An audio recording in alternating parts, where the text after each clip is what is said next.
Hello and welcome everybody to another episode of Pod Strickland. I'm your host, Shwin and this episode of 438. I'm joined, as always, by my co-host Stacy. That is at StacyPan89 on Twitter.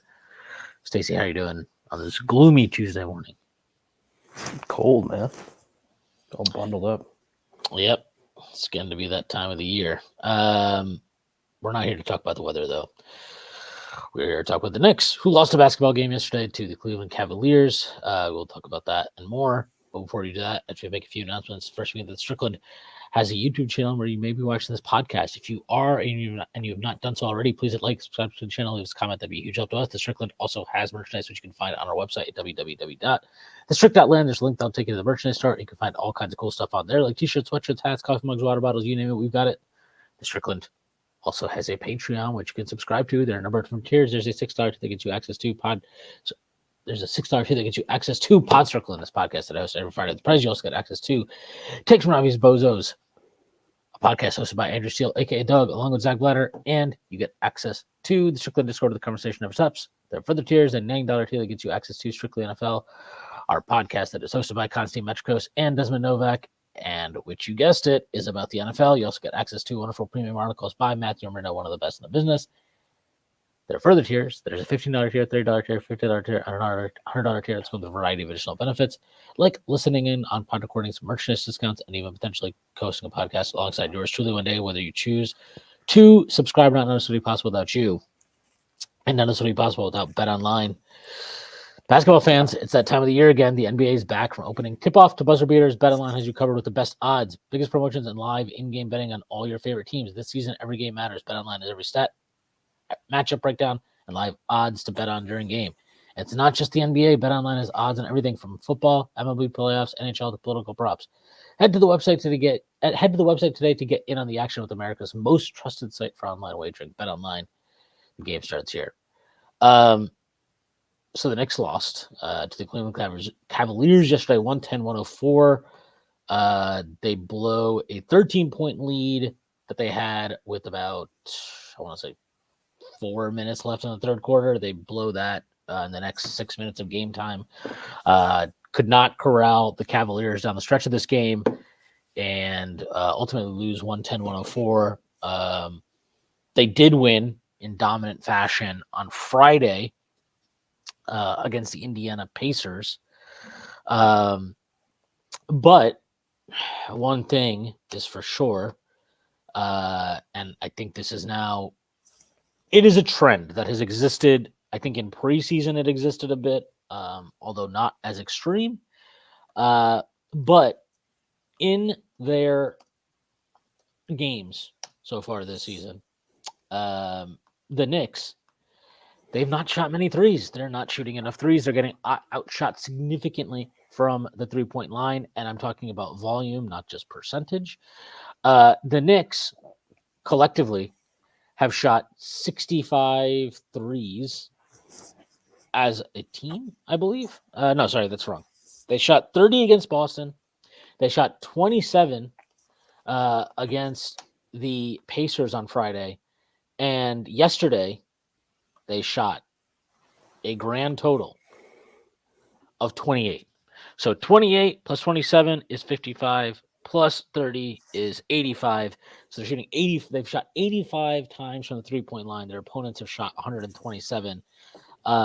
That's just not going to get it done. And honestly, forgetting even how many attempts the opponents have taken, shooting 30 as your high watermark 3 games into the season is concerning, especially when you have KAT at the 5, especially when part of the reason, or presumably part of the reason you went to get him, is to benefit from 5-out spacing and all that entails.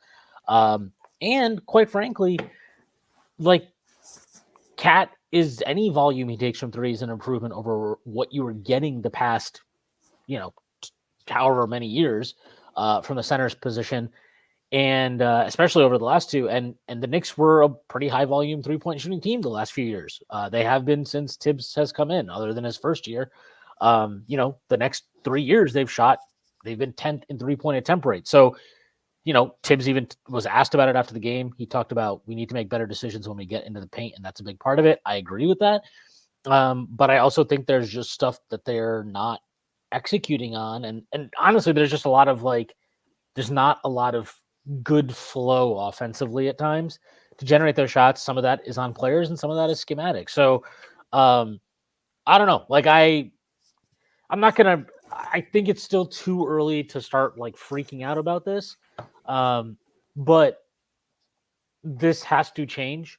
They cannot keep just conceding a massive advantage from the 3-point arc. I mean, yesterday Cleveland didn't even shoot that many threes yesterday, which is what makes it even more annoying. They shot 36 threes yesterday. It's not like some huge volume that you have to match. But yeah, I mean, KAT took 2 threes yesterday. I believe he has 6 now for the season. Like it just you got to get more going. And honestly, like it's not it. I think the low hanging fruit is to be like KAT needs to get his volume up, and it's true. KAT does need to get his volume up. You have to expect more than him attempting 6 threes through 3 games.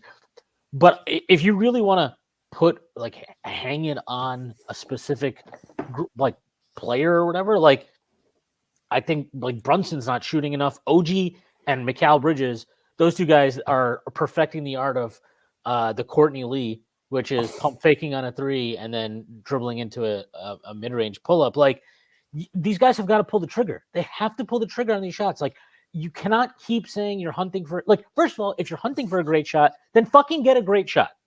Okay, you're not getting. I'm sorry, a mid-range pull-up is not a great shot. It's not a great shot. You have to get better shots, or you have to take the good shots that are not necessarily great, but they're good shots, and you have to take those shots at volume.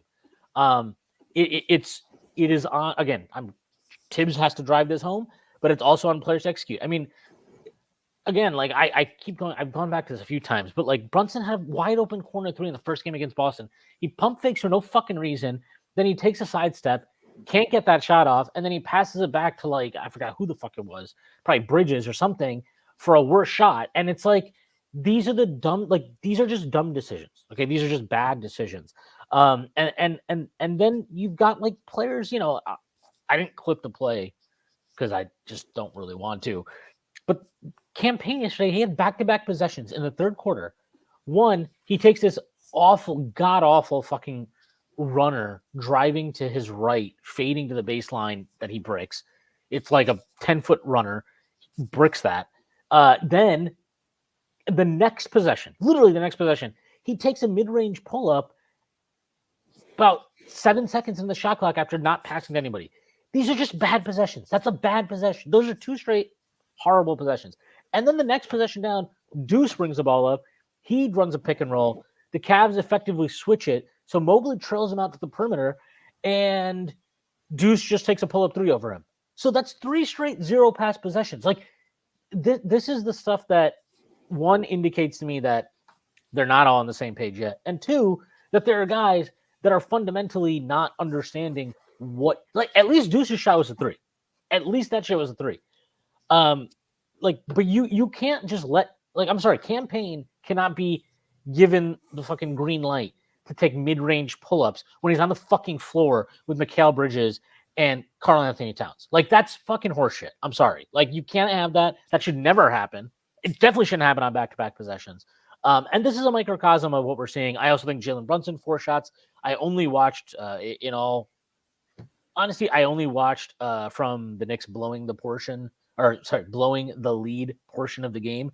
I have not watched the beginning, so I can't speak with total clarity on what happened. But it looked to me like in the fourth quarter also that like Brunson was forcing shots. I don't think he is. Him and KAT they're not being used together enough. I also think they don't have a clear chemistry quite yet. Obviously, that takes time. I'm okay with that. I'm okay with a lot of pretty much. I'm pretty much okay with the general like things are a little bit clunky and not everything is sorted out and blah blah. I'm okay with all of that. What I am not okay with is simply losing on the math. And right now the Knicks are losing on the math. You can't just concede massive 3-point attempt advantages every game, especially like the last 2 games, you didn't even give up a lot of threes. The Pacers took 30 and the Cavs took 36. Like, you should at least be winning those differentials, but you're not. Like they are not. They have not won on 3-point attempt differential in 3 games so far. First game you're playing Boston, all right, fine, whatever. They take 7 billion threes a game, and that game was just terrible for the Knicks in all, in a variety of ways. But these last 2, like, I'm sorry, that's just unacceptable to me. Like, you can't just punt on that stuff. Way too much mismatch hunting. Way too many early post ups. I'm sorry, I don't need OG Anunoby getting post up touches. I'm sorry, I just don't need it. I don't need that. I don't need him dribbling into the post. I don't need any of that shit. I don't need Mikal Bridges. It's fine. If in transition he comes up, he gets deep post position, I'm fine with that. I don't need it as a designed set in the half court that you're relying on. And KAT, like, I like him in the post, but that can't be the only way you are incorporating him. Again, that part of it, incorporating KAT, I think that will take time and it'll resolve itself. But those are my broad thoughts to 3 games, and I think a lot of that came to fruition last night. I don't know. I'm not. I know I just went on a rant. I'm not really freaking out about this, but I do think it's concerning and definitely something that needs to be addressed. Yeah, I mean, there's a few things. So just to put it in context, last year the Knicks were 11th in 3-point attempt rate. So 3-point attempt rate is percentage of attempts that are from 3, taking 40% of their shots from 3. This year they are 3rd worst, so 28th in the league, with a 3-point attempt rate of 33%. So down about 7 percentage points. There's obviously a combination of factors there. I think to the point you were making, it's not even so much just the volume, although I agree the math is the math. It is also just how, like you mentioned, even if Deuce is taking a pull-up 3 off of the switch on Evan Mobley, that might balance the math equation a little bit, but that's not, even for Deuce, who's shooting great, over a defensive player of the year candidate, off no movement with not much separation, that's not the kind of shot that the Knicks want, right? So it's not just, I think they're shooting the ball reasonably well. Their 3-point field goal percentage is actually 38%. So when they take them, they're shooting them well, but a lot of these are stagnant. So what are the factors, right? Number one, I do think the biggest factor is just a lack of ball movement. And to be fair, I think the teams they're playing have been willing to switch on these pick and rolls, right? And these pick and pops. Boston, we saw, was willing to put Drew on KAT. I think actually Brunson struggled quite a bit when Allen was switched on to him. That's not actually that new. He had a good series against Cleveland, but his efficiency was significantly lower than it has been in other series. I give credit to Cleveland. They're a very good defensive team. They have length to throw at Brunson. They have a big, I think, you never think of Allen as some lockdown perimeter defender, but he's not exactly like, this is not a guy. And we saw this with Gobert in the preseason. It's not like, okay, I have that guy. It's barbecue chicken, right? Maybe that's the case maybe for 3 or 4 guys, right? Gobert got skewered for what happened against Luka, but Luka is, maybe one of the top 2 or 3 offensive players in the league.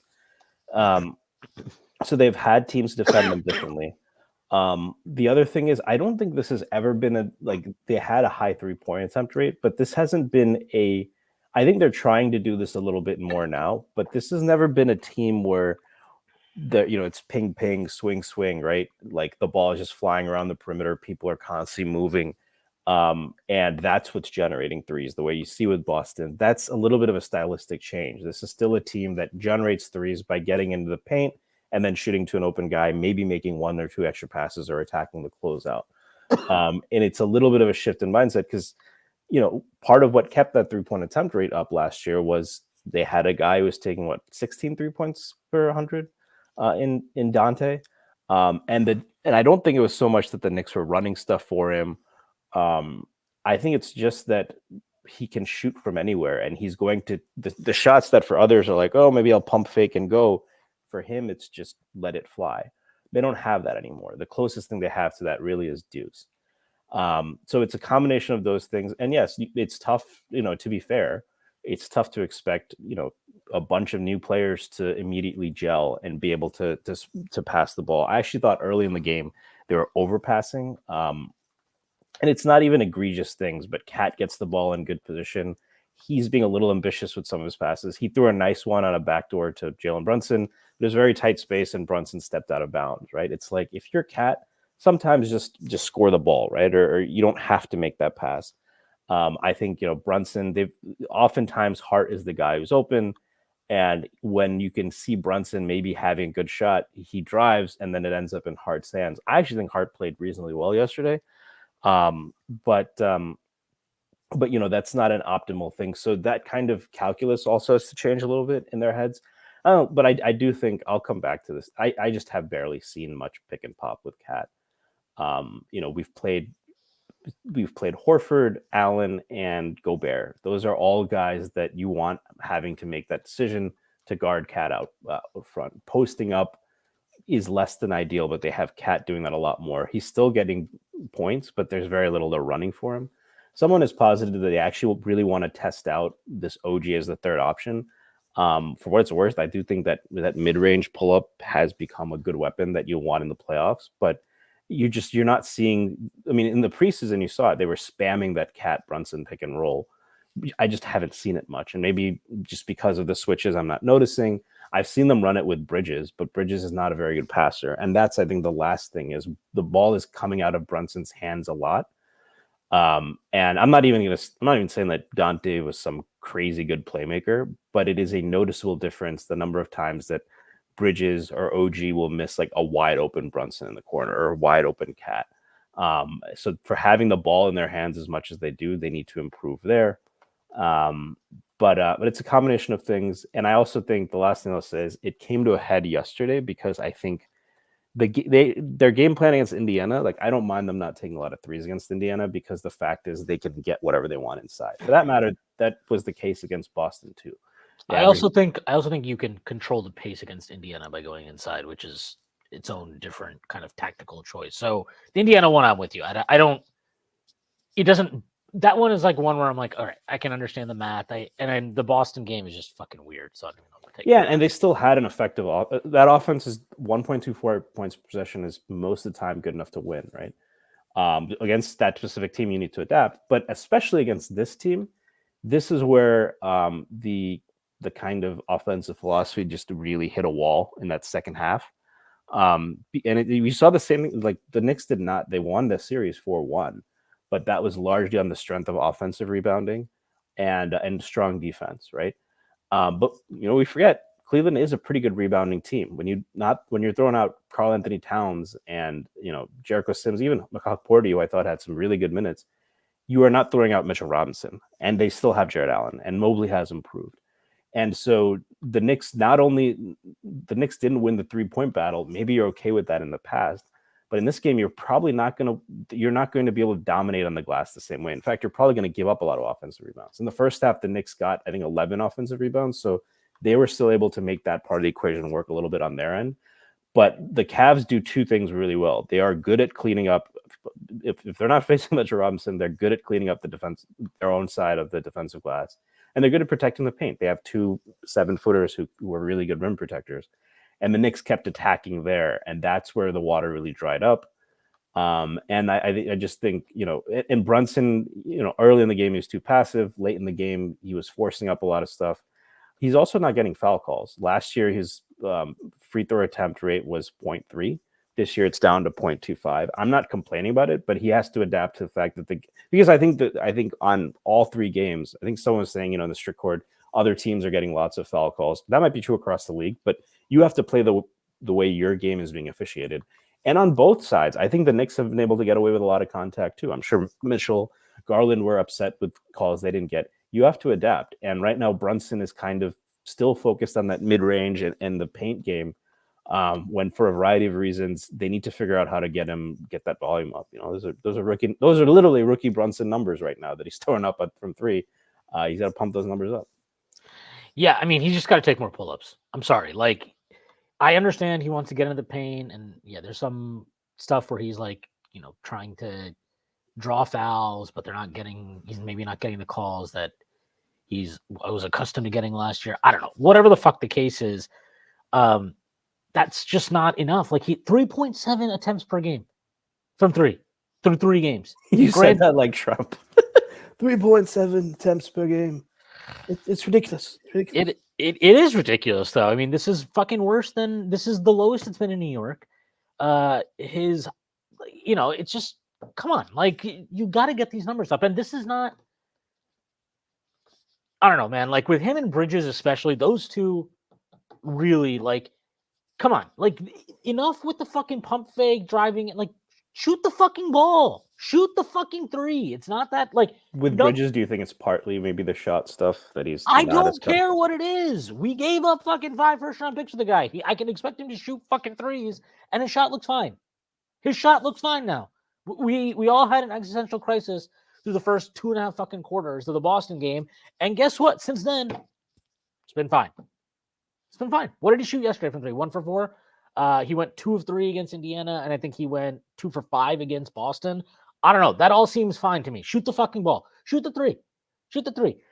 Like him and OG had a couple plays yesterday where they drove into the paint, and then they got stripped. And it's like, I mean, look, that's going to happen to everybody.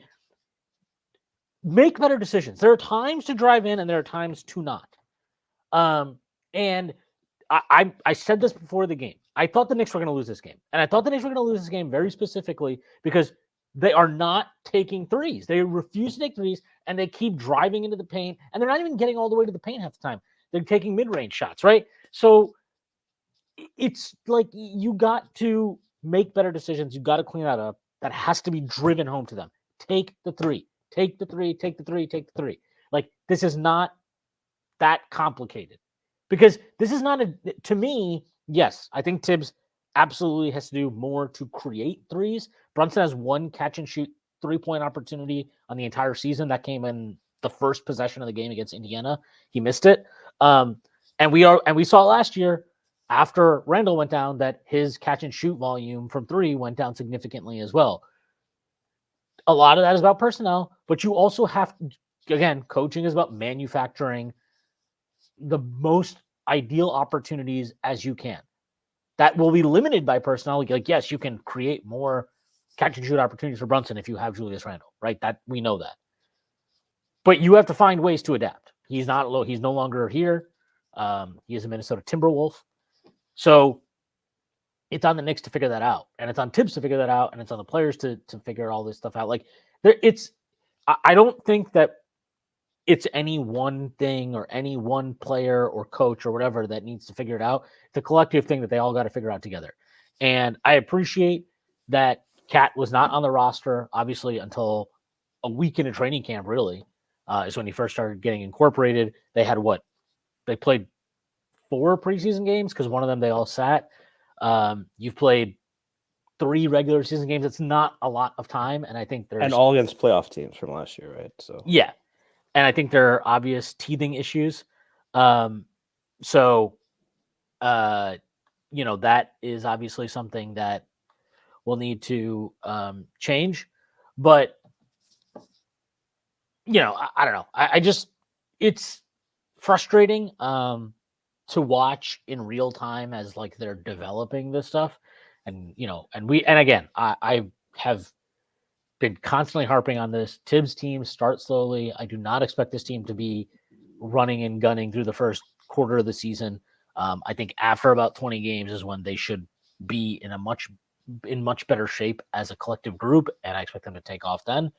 But that does not mean that in the meantime we just have to sit here and be like, well, it's all fine, can't complain. No, they've got to. This is when the work needs to go in, right? And the particularly concerning thing about the 3-point attempt rate is Mitch Robinson's not even playing, right? So you'd expect them to take more 3s when they are going largely 5 out, right? That's what's especially concerning because when he comes back, you're gonna have fewer opportunities, you would think.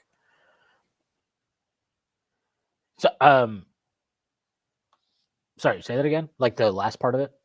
Yeah, the 3-point attempt rate should be even higher than like a normal team because Mitchell Robinson isn't playing. You would think once he comes back, that's going to it's less of an issue because you really can rely on that offensive rebounding. But 2, they're actually going 5 out, and their 3-point volume is low. That is, very not what you'd expect. Yeah, I mean, I wonder if some of this is about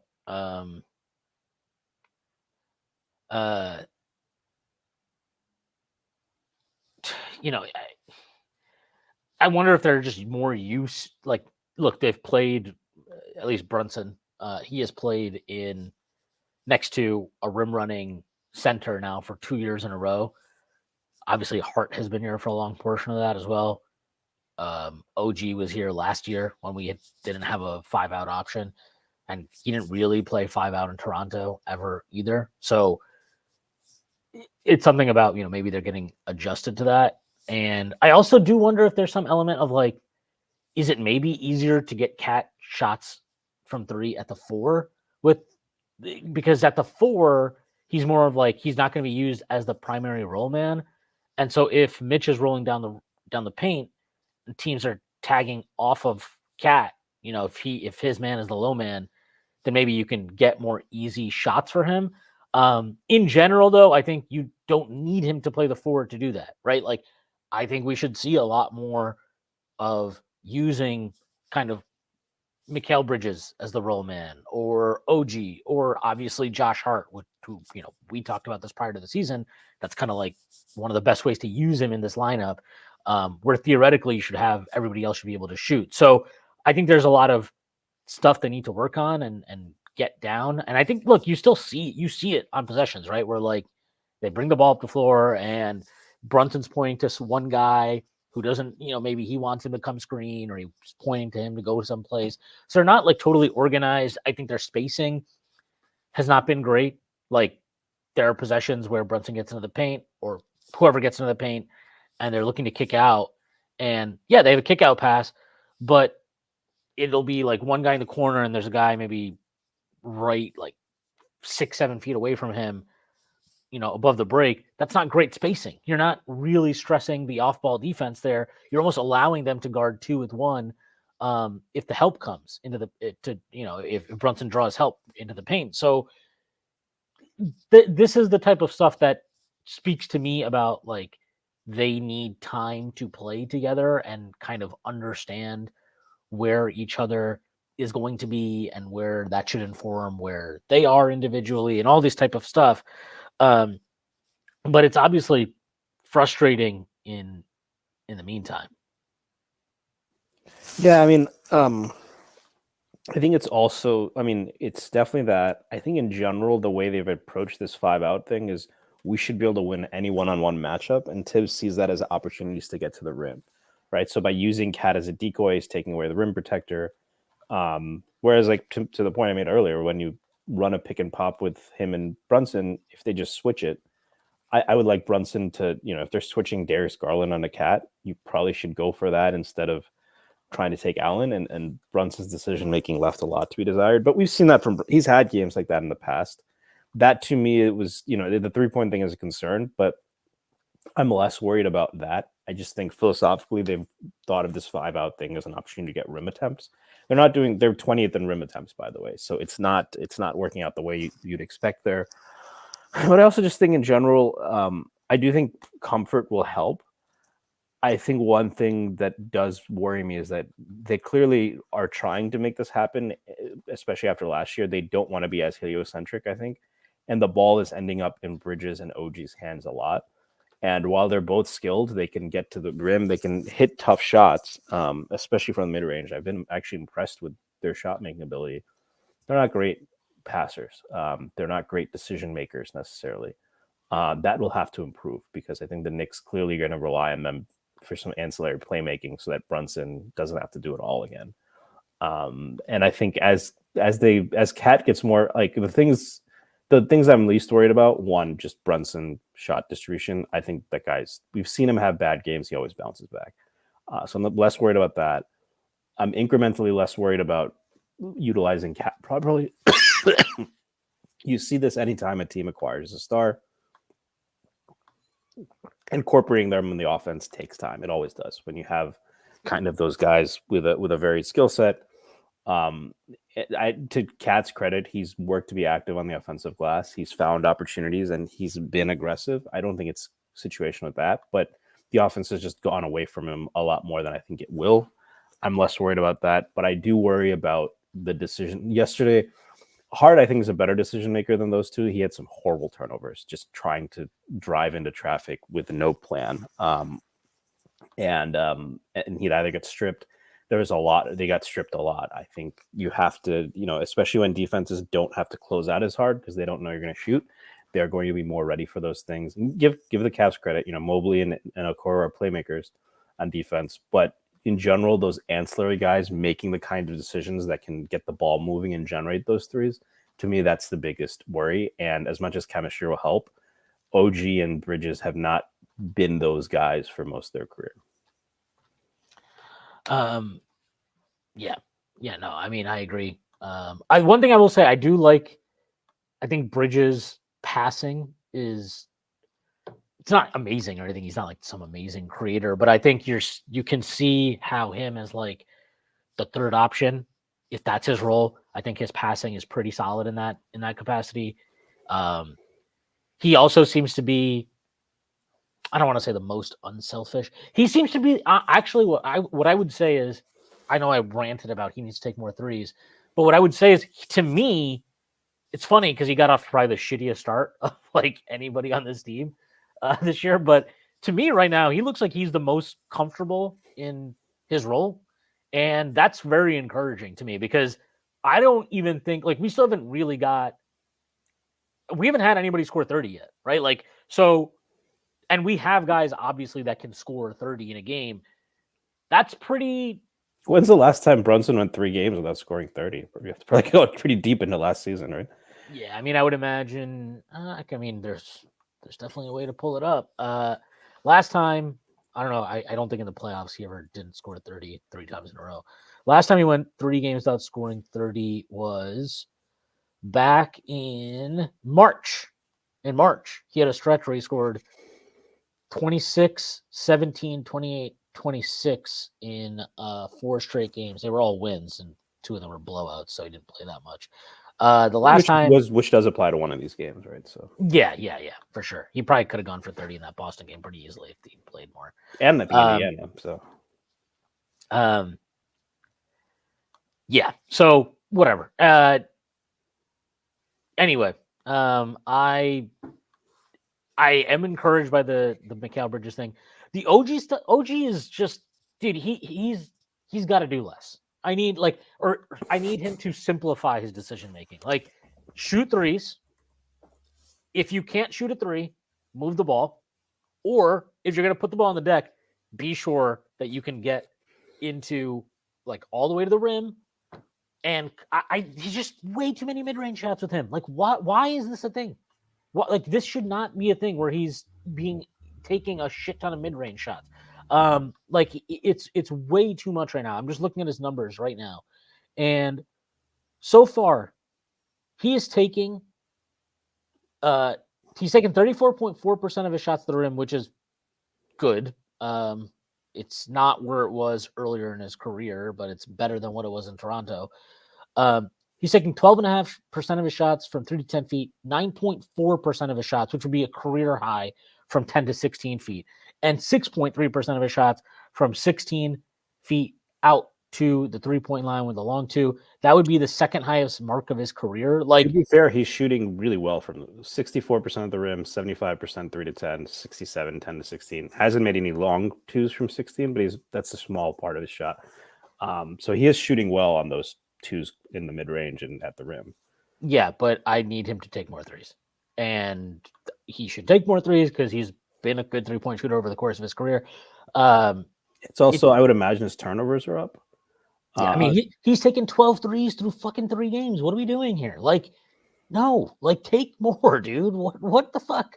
He took, I mean, and honestly, this kind of ties in, last year in New York, he only took 4.5 threes per game. That was in 35 minutes. Now it's down to 4. And again, small sample size, blah, blah, blah. He's playing 35 minutes per game again so far this year. In Toronto, though, last year, he took 6 threes per game. So, he's just got to take more. And if he's not going to take more, Brunson's got to take more. Mikal Bridges has to take more. Like the volume has to come from somewhere. KAT obviously has to take more. Shit, even Hart. Hart is still passing up on too many threes. Yeah, but he's actually taken he's taken enough threes the last couple of games, especially. He took 6 against Indiana. He took 5 last night. Like, I'm fine with that. He's led the team in 3-point attempts 2 games in a row. That's not like, and so this is where I think the Knicks are probably getting gamed a little bit by teams where it's like they're leaving Hart open, right? So they're giving you that. They want you. That's kind of like that's the cheese, right? In the mousetrap, that's the cheese. You're like, oh, just take that. Yeah, it's there. It's for you. It's for you. Like, just easy pass. Hart wide open, no problem. Like, they've got to work harder to force, like, if they're not guarding Hart, okay. So now how do you leverage that for somebody else, right? Can Hart go set a screen off the ball for Mikal Bridges, for OG Anunoby, for Brunson, whoever, and open them up? Like, these are the things they need to figure out. And I think that will come because this is a talented team, and it's a team that obviously has goals that are more, that are beyond, good regular season type shit. So they should figure it out. How long that takes, again, I think about 20 games. But you want to see incremental progress, right? So, like, because it's not just going to happen overnight, right? It's not just going to be like, oh, game 21, we figured it all out. Let's go. Like, you have to see the incremental progress. And while there has been stuff that I have liked, like, for example, yesterday I was pretty worried that the Knicks would lose the rebounding battle, but they did a good job on the glass, right? Against a team that plays really big, right? Dean Wade at the 3 and Mobley at the 4 and Allen at the 5. And, like, they constantly have 2 bigs on the floor. Like, that's where you'd kind of expect them to dominate the game, and they didn't. So, yeah, I think that there's good stuff, but there's a lot of stuff that needs to clean up. The defense, again, I know that they kind of got destroyed in the fourth quarter. I thought Cleveland actually made a lot of tough shots in that period. Like, I did not think it was just some layup line. Garland had a hell of a game, and I thought Mobley and Allen kind of they were able to finish really well inside at times and whatever. Like, I just thought that Cleveland actually played well more than the Knicks just totally capitulated on the defensive end. But offensively, like, you start the fourth quarter, you don't score for the first 3 minutes. Tibbs has called timeout a minute in the fourth quarter because your offense is doing nothing, and he has to put Brunson back in the game. So yeah. Yeah, I mean, I think to your point, the rebounding, they gave up a fair amount of offensive runs. It says 9. I don't know how many team rebounds there were, but I'd probably add a couple to that. So this is on the defensive glass. I thought they held up, but they still, like, Cleveland was effective. But the Knicks got 13 offensive rebounds themselves. The thing is this: with this talent, if you're able to play teams to a neutral level on the glass, especially considering the depth concerns, the kind of just lack of size, the fact they're going with KAT at the 5, if you can play a team like Cleveland neutral on the glass, that's fine. But that means that offensive rebounding that you relied so heavily on in years past is no longer that kind of advantage. And the good news is you have more than enough pieces to counter that, right? Like, again, that's the trade-off. You go small or you go 5 out with maybe, not great rim protection. The good news is you should, like, if somebody can't dominate those areas, you're going to be stronger in other areas. But you have to shoot more threes to make that happen. And it's probably, look, when they go through this kind of a stretch or something, they'll have Mitch later in the season. We should talk about Ariel Hukporti. The stat line is going to jump out at you, but he's very active. He had a dunk that got called off, which, look, I'm not going to complain about the officials. I thought they've mostly been fine through 3 games. That dunk was it just sucks for him because that was an awesome play. Obviously, it was a big point in the game. The Knicks did not deserve to win that game, but I'm just saying that, like, Porty played well. And, it clearly, Jericho Sims got the first crack at it, only played 3 minutes. Hukporti played 12 minutes. Now you can say, well, the Cavs are a big team. Maybe this was just a game specific thing where Sims's lack of ideal size is more of an issue. But he did play well. So you're going to have options, especially as Mitch comes back. I would imagine at some point they make a trade. I'm leaning towards getting some kind of a little bit upgrading on the passing. That's probably one reason why, like, people are, there's still people who are like, if you need more threes, start Deuce over Hart, which even I've said that. I think Hart's passing is probably still it's better than the other wings and probably better than McBride at this point. Well, he also he has like real gravity as a driver.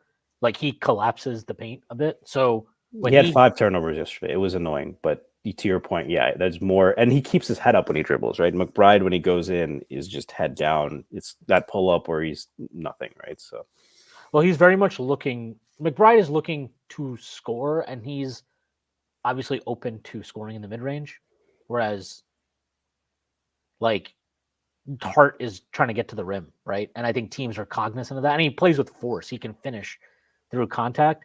So, and Hart did have he legit. You could make an argument for him being the best Knick yesterday. It was 16 points, 4 for 10 shooting, 13 rebounds, 3 steals. Like I said, I was not happy about some of those turnovers, but I think especially early in the season, from like preseason, we were talking about, is he lost and stuff. He's found a way to get involved, and I do think that playmaking is something that starting lineup right now is lacking that he brings. I would like them to make another trade for a wing that can kind of facilitate a little bit more, but yeah. But my point was more, once with a fuller roster and with more experience together, these kind of games will not happen as often. I think they're better equipped to deal with Jalen Brunson going 8 for 24. But yeah, in the short term, you're going to see this, right? Yeah, it's just part and parcel of what they're going to have to deal with. So, it is what it is. I will say, like, I genuinely, like, I think Cleveland's good. I did not come away from this game very impressed with them. Like, I agree. They're good. Like, again, they're good, and I'm not trying to act like they are some dog shit team, but yeah, not that. Like, they have all the continuity, and it took basically like Darius Garland having an incredible game for them to win this. Like, I don't know. It just, and Brunson having a horrible game, right? Yeah, Brunson having a horrible game. Mobley, like, good player, really good player. Defensively, really good. I think his minutes, I think like his plus minus in the game is very much buoyed by playing against the bench lineups. I mean, if you really want to take something from this game as far as the Knicks are concerned, on top of 3-point stuff that we've already gone over, the non-Brunson minutes offensively continue to be a fucking slog. And Bridges was minus 14. Yeah, a lot of that is carrying the bench unit. Yeah, it's the bench stuff. Campaign was he was terrible. I mean, he was all I can't. He took 7 fucking shots in 10 minutes. Was it painful to watch? He took 7 shots in 10 minutes. Like, I don't even know what to do with that. Like, he shot one less shot than KAT. KAT played 32 minutes. It's really not the threes either. Again, it's those it's nice that he has that floater, but he goes to it way too much. And I get, because he can't get to the rim, and especially against Cleveland with Allen or Mobley there, that's not really his strong suit. But he needs to make better decisions. In the sure. On that note, do you think, are you at the point where you want to give Kolek a look yet? Because the chatter was getting a lot louder, and this was a very bad campaign game. No, I am not really. But the bench offense, you don't think? I mean, what would kind of be your fixes there?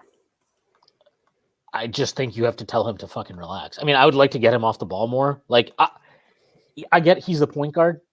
I get that. Mikal Bridges was like a number 1 option for a team last year. They weren't very good, the Brooklyn Nets, but he was number 1 option for that team.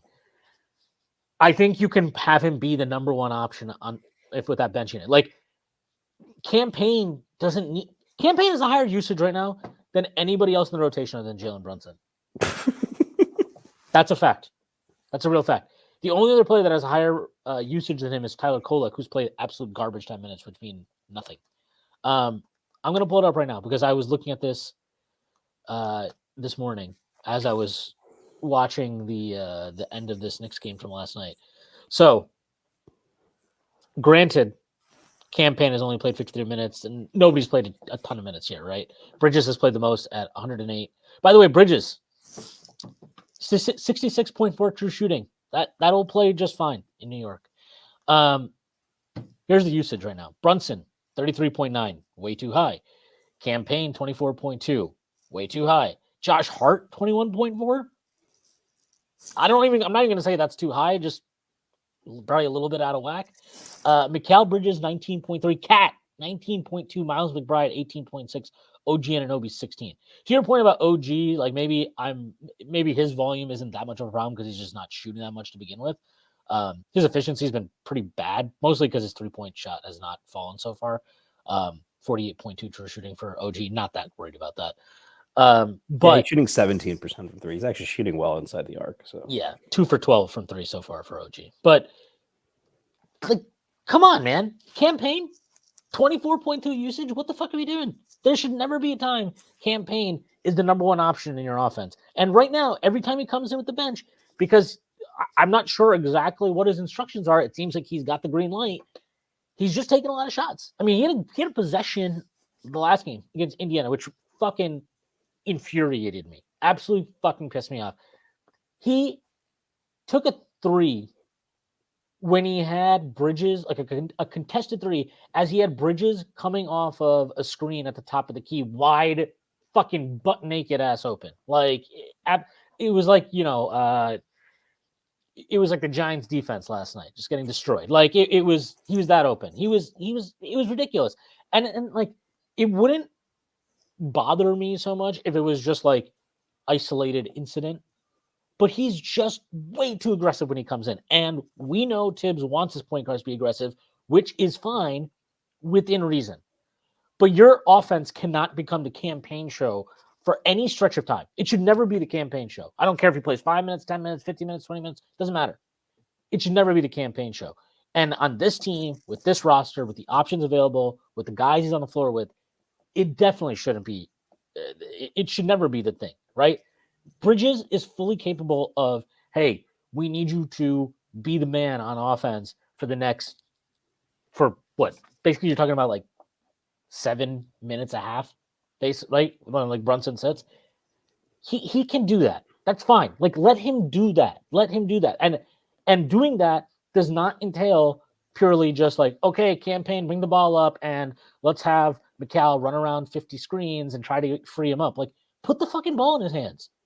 Put the ball in his hands. Like, to me, when he's run pick and roll so far with New York, I even thought, what the fuck? What this is like? This is not OG Anunoby running a pick and roll, right? Like, this is a guy who's capable of running it. He's a player who, obviously, we've seen is exceptionally good as a mid-range scorer, which means, like, look, if you want to justify taking mid-range volume, the minutes when Jalen Brunson sits are probably the time where you can justify it the most readily, because yeah, you're probably not going to get the best shots, right? You're probably not going to get the highest value shots available on the floor. You're probably not going to be the greatest offense. You just need to be solid.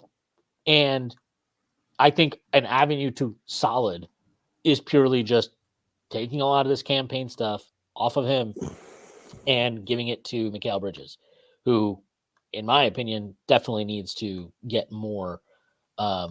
He needs to get way more usage, especially with the kind of the efficiency he's shooting with right now. Yeah, I mean, again, that's probably not going to get him more 3-point attempts, but I wouldn't mind taking some of Payne's usage away for Bridges. I think, you do worry a little bit if Bridges is bringing the ball up, our team's going to start. I mean, you've been seeing a lot more ball pressure throughout the NBA. Cam Payne is still probably the best guy equipped to deal with it on that bench lineup. I will say, I think, they haven't been able to stagger KAT as much just because of the lack of big depth, right? I think they brought him out early. They've played him some with the bench. I think long term, it's whoever you stagger out of KAT and Brunson right now. That looks to be KAT and Bridges. I think it's going to be KAT though, who really. But I think when I think there were plenty of minutes where KAT and Bridges were both out there. That 2-man game should really be the focal point, and I think KAT needs to assert himself in those lineups a little bit more too. I'm not even saying he's been passive, but there's more that can be done. I think he's good at his post game, by the way, is better than I thought it was. Like when he gets to that low block and he has a hook shot, and it's, I mean, he's doing that to Miles Turner, he's doing that to Allen. He is really, really effective with that to the point where I'm like, oh, do we need that shot? But for him, I mean, I'm tentatively like in that range. I'd take him over Julius, and that's not to say he's been a black hole because he's known when to pass. But I think KAT more minutes to that lineup also helps. Like the DHO game with a lot of these, those are the things really like that you feel like when we made this trade that should really pop, right? No pun intended, but DHOs kind of when they've run those, especially early in the game, it often leads into a back cut into the rim. I think sometimes KAT should maybe do the Hartenstein thing where you fake it and drive a little bit more. There's a lot of actions they can run around KAT. And I think that'll also help the bench. And I actually think for all of campaigns, maybe what he leaves to be desired as a decision maker, he's a pretty good off-ball player. So to your point, you reduce his you get him not just less usage, but the right kind of usage. On a team that's lacking catch and shoot guys right now or pulling the trigger, he's pretty good at that. Deuce obviously will get more opportunities with Bridges on ball. But I think KAT is going to be the main solution of the bench problem. Yeah, I mean, I think one of the issues I have with how KAT's being used, they need to use him way higher up the floor. Like he's setting these screens, like literally, like he's like hugging the 3-point line. Set that higher. Set it higher. Give him more space. Give the guys coming off the screens more space. Because right now, they're not getting clean coming off those screens either. And yeah, some of that is like KAT's not as good of a pure screener as Hartenstein. But a lot of it is also just like everything is so tight. Everything is right. It's like you're playing in the 90s and you're like, no, I mean, I guess if you're playing in the 90s, they'd fucking have him set the screen like 18 feet, at 18 feet. But like it's too close. That also will lead to more pull-ups for Brunson, right? Because if it's higher up the floor, if they're going to switch that, there's a big difference between the big at 3-point line versus, to your point, closer to the logo, right? So yeah, well also like, if you want it should theoretically, it should make shots at the rim easier. It should force longer rotations, which should lead to more swing sequences that you're talking about. It could even make attacking closeouts easier, right? Because guys when you close out longer distances, you tend to be less under control. So like they're not using the full menu of options they have right now. Like there are different levers here they can pull. And they've got to do it because right now you're not maximizing the group. Again, part of this is chemistry. And we've seen Tibbs, like started using Hartenstein higher up the floor as a screener, right? He started having Mitchell Robinson, whoever, set screens higher up the floor for Jalen Brunson. So I'm sure that this is kind of like a slow building out of what he wants. Now, am I of the opinion that Tom Thibodeau is going to start running like the most complex kumbaya offense of all time? No, I don't, because he's never been that guy. Even last year when we kind of were like, oh, wow, the offense has shifted so much. It had. I mean, we were definitely moving more off ball and all that stuff, using Brunson in different ways, playing through Hartenstein more. At the end of the day, though, like the offense was still predominantly an ISO heavy, pick and roll heavy Jalen Brunson diet of shot attempts or shot created attempts. So I'm not under the illusion that that's going to change, but there's a healthier mix and they're still fine. They're still looking for that. Like even the Pacers game, which was really good, it still feels a lot like your turn. Okay, now we have to get Bridges shots now. Okay, let's get KAT a touch in the post. It's not like blended together. It's not a great mix. It's just like separate ingredients. So that will come with time. And I think, I do wonder if there's a piece of like, if this was just about incorporating KAT in place of Randall, would there be this much of like a work in progress feel to it? But because you're also trying to figure out Bridges, who's a very different player from Dante DiVincenzo, I think that adds kind of to all of it. And yeah, I mean, I guess there's potentially more upside too because of that, but we need to obviously it will take time to do so. Yeah, and two other things I'll add. One, it's really three starters, right? Because obviously Hart played a lot with Brunson. I'm not putting this on Hart. My point is when they had Mitchell Robinson or Hartenstein, we have that big in the paint, a lot of those 2-point attempts we like because that's where we play Hartenstein and Mitch. That's where they can and the Knicks have been a solid offensive rebounding team, but they can't KAT is not as good an offensive rebounder as probably those two guys. And you also have Harden, so you're kind of trading off some size. Relying on that the same way against good defenses is probably that's where they need to explore some of this other stuff, and that's where that identity change is not about finesse versus that was a big thing that was made of. I feel like they've been generally a pretty tough team on both ends, especially KAT. I've actually been really impressed with KAT's defensive rebounding, but they just we can talk about some of the unsavory things. Like Julius, this is a guy who you see him sometimes not get back on defense because he's complaining about a call. But when he's engaged, he's usually not jogging back. I've seen them reasonably engaged. To the extent that he struggled on defense is usually just a good player making a good shot over him. Occasionally you see his hand down. But the other thing I'll mention is it's worth noting that they've played 2 of the top 10 defenses from last year. So the Celtics was second best defense by defensive rating. The Cavs were 7th, and the year previous, if you remember, with largely the same personnel and fewer injury issues, the Cavs actually finished 2nd in the league in defensive rating, I believe, 2nd or 1st. And we saw this is a team that defensively can cause a lot of problems. So for a new team gelling, they've played 2 elite defensive teams. Granted, you can say the Celtics didn't have Porzingis, and they played 1 bad defensive team, right? In Indiana, and it's kind of gone as you'd expect. This to put up points against a team like Indiana, it doesn't take much. To put up, I guess, points against a team like the Celtics that doesn't have Porzingis, they're effective in that. But against what probably looks like the best defensive team when they're healthy of that 3, they struggled. So it's kind of what you would have expected going into the season. I think this 4-game stretch. Who do they have next? Miami and then Detroit. Detroit's been feisty. The East has gotten better. It's also early in the season, so like everybody still has. Yeah, but if you had told me if you had told me they go 2-2 in the stretch, and I'm not taking the win against Miami for granted, but I think the Knicks are the better team. But again, like Cleveland, Miami is a good defensive team that can get you into the shots that they want, even if you have the talent to avoid that. The Knicks need to work harder to get those shots and move the ball and not stagnate.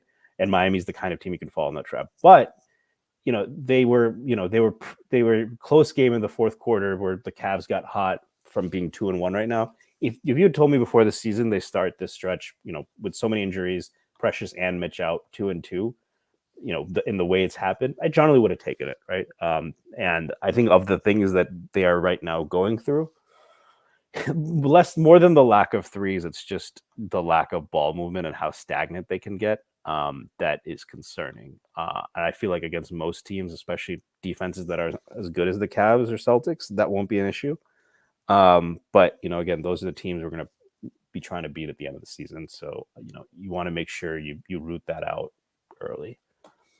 And it just might be part of Tibbs' identity, and that might be a conversation we have to have. I mean, I'm not saying we need to have any conversations about Tibbs. I think he's generally been good, and I think the players own a lot of responsibility for the lack of ball movement.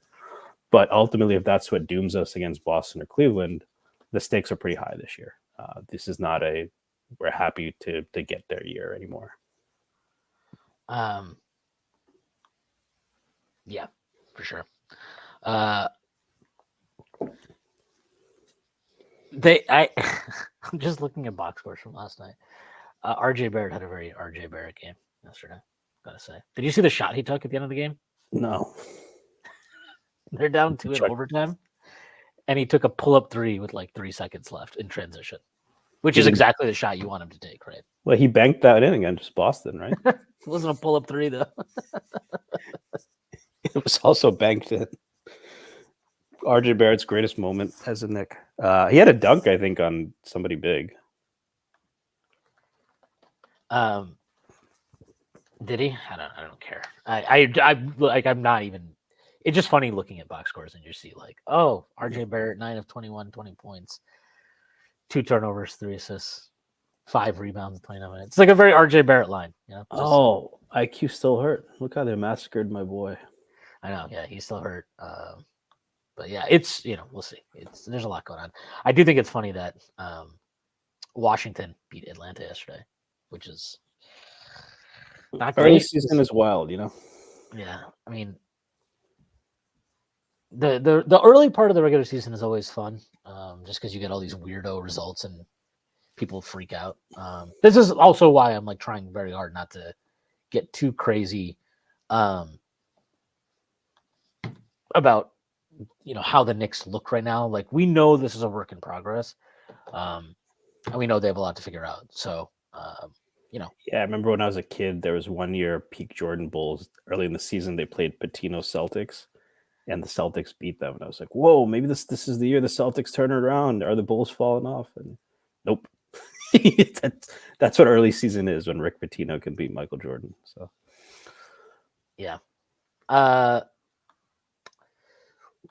What have you thought of? Well, look. I mean, yes, we talk about it. Hukporti effectively seems to have unseated Jericho Sims already in this rotation. To quote Marty Wolf, let's not go getting ahead of ourselves quite yet. Like I said, I wonder how much of it was Tibbs just adapting to Cleveland. Winston Wolf, not Marty Wolf, Winston Wolf. It's the Cavs are a big team, so I wonder against other teams that don't have the size of Allen and Mobley if you'll see Sims continue to get a crack. But he didn't go back to Sims. He started with Sims. It was for yesterday at least. He was benched, and it's tough not to be much more encouraged by Hukporti. He's active on defense. That was kind of the main thing given his size. Would he have mobility issues? For the most part, I think he's good. I mean, everyone's going to struggle in pick and roll against Donovan Mitchell and Darius Garland, but he's big body, moves his feet, pretty strong on the glass, better hands, than Sims, and can really play with some force on both ends. It's tough not to feel like right now he should be the number 2. Yeah, I mean, that dunk he got waved off last night is a joke. I can't believe that. I don't even like Giannis does that every time he drives. By the way, like literally, like Giannis does that. SGA does that. SGA, this fucking guy, he has a better stiff arm than Gronk. Jerome Bettis. Okay? Yeah, like the fucking Gronk. Like I can't believe they call that. Anyway, he's just fucking huge. Like you can just see he's really a true center in a way that Jericho Sims isn't. I've actually been pretty encouraged by how well he's moved. Jared Allen made a pretty tough shot over him. Like a runner on the right, he hit the glass. He used the glass. It was a really good shot, but he stuck with Allen, and Allen's he's a pretty quick center. Like he's a pretty quick center. So to see him kind of like be able to force Allen into a contested shot that was not, just a layup or something, I thought it was good to see. He had a post-up attempt either this game or last where he missed, but it rimmed out, and like he looked reasonably comfortable. Like he looks comfortable in the post. It certainly doesn't look like Mitchell Robinson. Yeah, I mean, I like that. I would just like in general if we stopped featuring everybody on the team in the post. That Except would be great. KAT, but yeah. Yeah. Well, even KAT, it's just lazy stuff, right? That's I don't have a problem putting guys in the post, but it's like don't at least do something to get them easier looks. Like you don't just come down the floor, okay, set up, throw it down there, and it's like, and by throw it down there, it's like you're really throwing it to KAT fucking 20 feet out because it's telegraphed. Anyway, yeah, I thought Hukporti, I thought he looked good. Like I just think every time he's been out there on the floor, especially the summer league. Look, I thought the summer league, he looked slow. He looked like he was still recovering from whatever. He talked about it in preseason. But since then, I mean, in preseason and now in the regular season, every single time he's been on the floor, I'm not watching it and thinking like the speed of the game is too much for him right now, or things are moving too fast. I think he's pretty good. Like I think athletically he matches up. I think the skill in terms of his ability to just be gigantic and be a presence at the rim defensively is there. The rebounding has looked fine.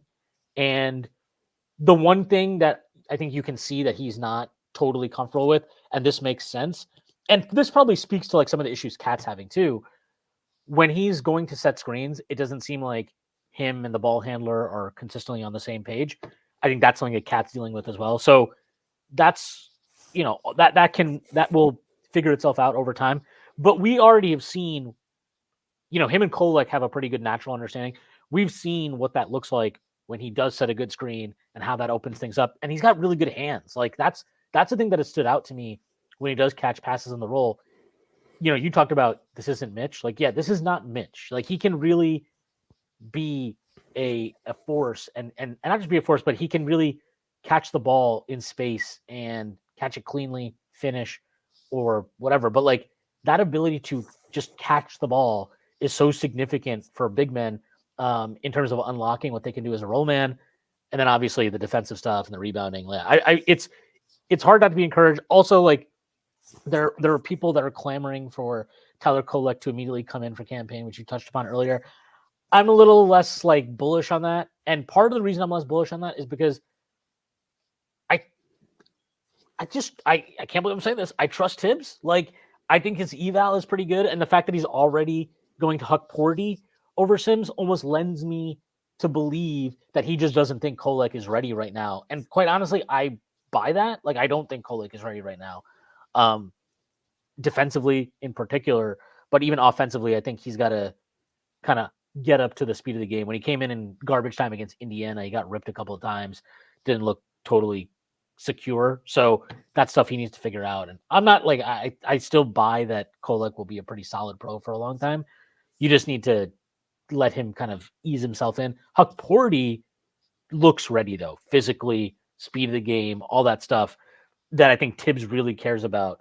And he should care about it because this is not like a development season where there are no stakes. The fact that he's already going to Hukporti, I mean, it says a lot about him. And I think it does in some ways say something about where he thinks Tyler Kolek is right now. Yeah, I mean, the defense. I mean, I think also it's just a harder, given kind of, I'll say this: it's a harder role, I think, to kind of like Kolek is going to come in and probably have the ball in his hands, right? You don't bring Kolek in to stay off ball and do catch and shoot threes, so they're going to be asking more of him. It's a tougher job to get up to speed, certainly on offense, right? Where for Hukporti, it's obviously if the biggest concern we have is get better chemistry with your ball handlers, then you're in a good spot. Like if you're a center that can eat minutes right now, there's a good chance you're over that Jericho Sims Mendoza line. And Hukporti's done more than that. And the other thing is I think he's reasonably good at not fouling. For a young big, that's encouraging. We haven't seen a ton of minutes, but I don't see him as for a young big who's like raw and physically talented. Usually the worry is, we saw it with Mitch. I think Mitch has really improved there, but a lot of these bigs coming to the league and they're hacking constantly. Haven't seen that from Hukporti as well.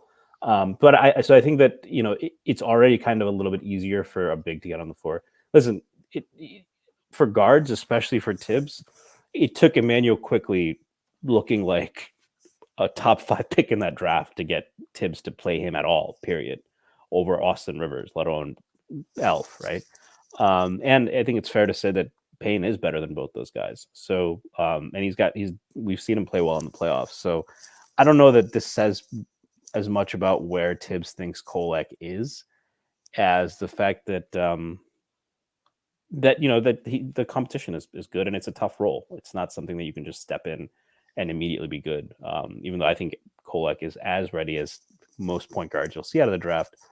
If he was competing with Austin Rivers, maybe he would have already gotten a look. But I do think Payne is, even as bad as he was yesterday, substantially better than that.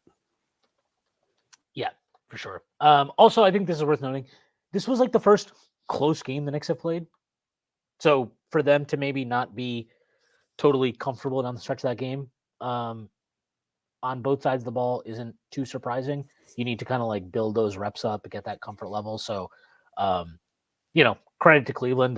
They did what they needed to do to get the win, but I think the Knicks have a lot. They have a lot to improve on, and I also think they have a lot to be improve upon.